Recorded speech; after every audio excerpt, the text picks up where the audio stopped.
ሰው አይደለም ወፍ እንኳን ዝር የማይልባቸው የአሜሪካ የኔቫዳ ግዛት ሚስጥራዊ የውትድርና ካምፖች።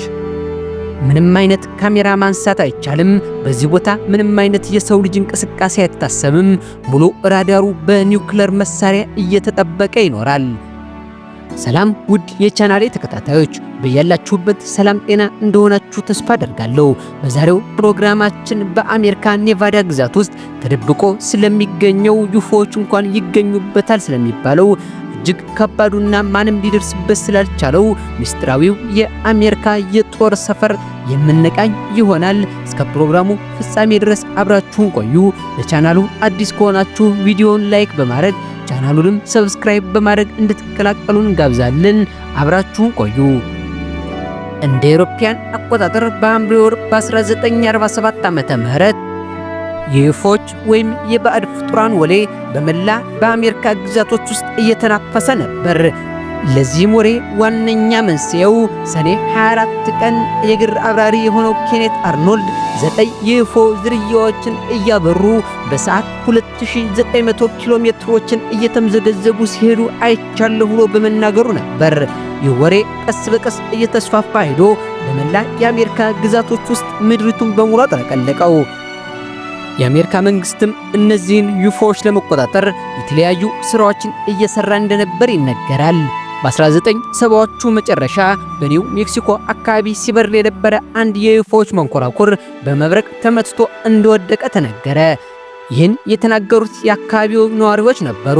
ነገር ግን የአሜሪካ መንግስት እነዚህ የሳተላይት ስብርባሪዎች ናቸው እንጂ የዩፎ አይደለም ሲል ክዷል። ነገር ግን አንዳንድ የአሜሪካ ዜጎች መንግስት ይህንን እውነት የደበቀው እነዛን ዩፎዎች አስሮ እየመረመራቸውና ያላቸውን ቴክኖሎጂ እያጠና ስለሆነ ነው ብለው ይመሰክራሉ።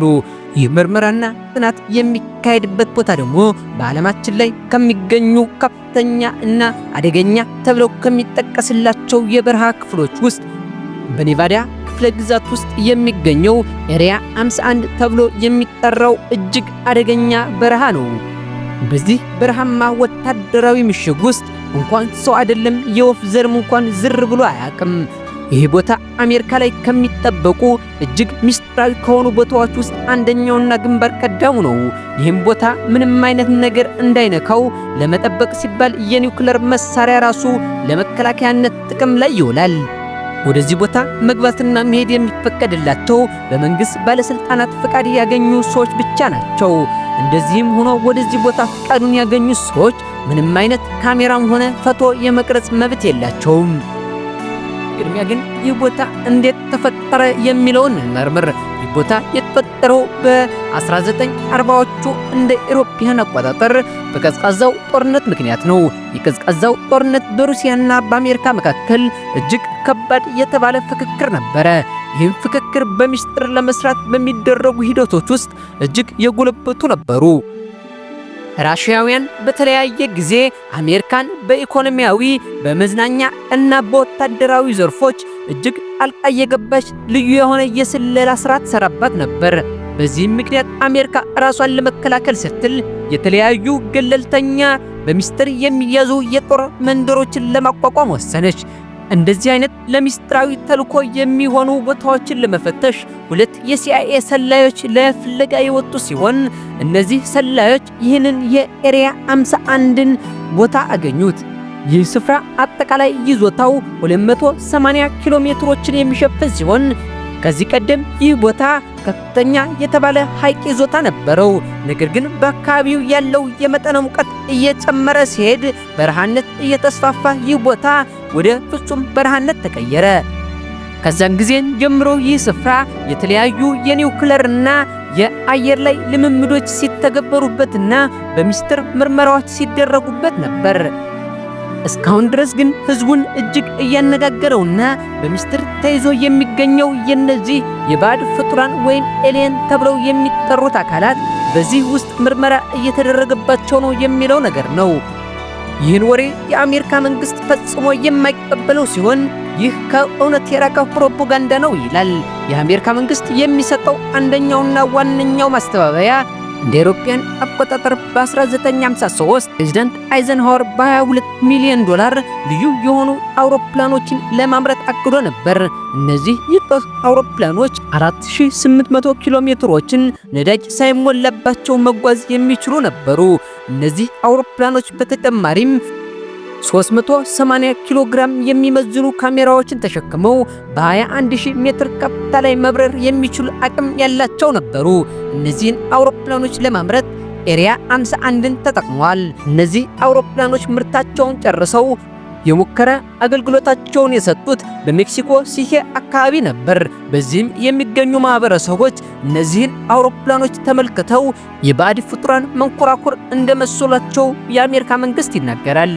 የሀገሪቱ መንግስት እነዚህ ዩቱ ተብለው የሚጠሩትን የስለላ የጦር አውሮፕላኖችን በመጠቀም ራሽያ ላይ ልዩ የሆነ መርሃ ግብሮችንና የተሳኩ ሙከራዎችን አድርጓል።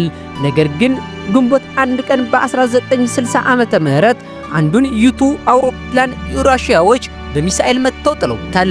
ከዚህ ቅጽበት በኋላ ማንም ሊደርስበት የማይችለውን ከራዳር ውጪ ሆኖ መብረር የሚችል አንድ አውሮፕላን ለማዘጋጀት አሜሪካውያን አቀዱ። ይህም ማርቲን 71 በመባል የሚታወቀው የጦር አውሮፕላን ነበር። የዚህ አውሮፕላን ግንባታው የተካሄደው እነዚህ ዩፎዎች ተደብቀው ይገኙበታል በሚባለው ኤሪያ 51 ተብሎ በሚታወቀው በኔቫዳ ክልል ውስጥ በሚገኝ በታላቁ በረሃማ ክፍል ውስጥ ነው። ነገር ግን አንዳንድ የሴራ አራማጆች የአሜሪካ መንግስት ይህን ሁሉ ውሸት አቀነባብሮ እንደተናገረ ይናገራሉ። በ2019 ሮጋን ቦብ ላዛርን የተባለ አንድ አሜሪካዊ በብሮድካስት ቀርቦ እዛ ቦታ ላይ ሲሰራ እንደነበርና በዛ ቦታ ውስጥ የአሜሪካ መንግስት የተለያዩ የባዕድ ፍጡራን ምርመራን እንደሚያደርግ ገልጿል። እዛም ጠፍቶ የቀረ አንድ ኤሊየን ምርመራ እየተደረገበት እንደሚገኝ ተናግሯል። የዚህን ሰውዬ ፖድካስት ንግግር በተመስጦ ሲሰማ የነበረው ማርቲ ሮበርትስ የተባለ የኮሌጅ ተማሪ የፌስቡክ ግሩፕን በማቋቋም ወደ 2 ሚሊዮን የሚቆጠሩ ኮሚኒቲዎችን አሰባስቧል። እነዚህ ሰዎችም በመሰባሰብ ወደዛ ኤሪያ 51 ተብሎ ወደሚጠራ ቦታ በመሄድ ልዩ ምርመራን ለማድረግ ወሰኑ። ይህን ነገር ሲያደርጉ ታጣቂዎች ምንም አይነት ጥቃት እንደማይፈጽሙባቸው እርግጠኛ ናቸው። ምክንያቱም በብዛት ስለሆኑ የሚሄዱት የአሜሪካ መንግስት ህዝብን እንደ መጨፍጨፍ ስለሚቆጥረው ይህን ጥቃት ፈጽሞ አይወስድም። ነገር ግን ይህ ቀጠሮ እውን ሊሆን አልቻለም። በፕሮግራሙ ጊዜ የተገኙት ሰዎች 6000 ሰዎች ብቻ ነበሩ። ለዚህም ዋነኛው ምክንያት አካባቢው የሚገኝበት ቦታ እጅግ በረሃማ በመሆኑና ምንም አይነት የጋዝ ማደያ ሆቴሎችና የተለያዩ አገልግሎት የሚሰጡ ተቋማት በአቅራቢያው የሌሉ ስለሆኑ ነው። የአሜሪካ መንግስትም እንደዚህ አይነት የተለያዩ ጫናዎች እየተፈጠሩበት ሲመጡ ይህን ቦታ ለቱሪዝም ክፍት ያደረገው ሲሆን፣ ነገር ግን ይህ ቦታ ለቱሪስቶች ክፍት ቢሆንም በድብቅ የሚሰራባቸው ሌላ ክፍሎች እንዳሉ ይነገራል። ቱሪስቶች የሚጎበኟቸው ቦታዎች የተለዩና የታወቁ ሲሆኑ፣ ሌሎች በድብቅ የሚሰራባቸው ቦታዎች እንዳሉ ሆኖ ይህ ቦታ እስካሁን ድረስ የጦር ሰራዊት አገልግሎትነቱን እየሰጠ ይገኛል። ውድ የፕሮግራሜ ተከታታዮች በዛሬው ፕሮግራም ትልቅ ግንዛቤ እንዳገኛችሁ ተስፋ አደርጋለሁ። ቪዲዮውን ላይክ እና ቻናሉን ሰብስክራይብ ማድረግ አይረሳ። ስለተከታተላችሁኝ አመሰግናለሁ።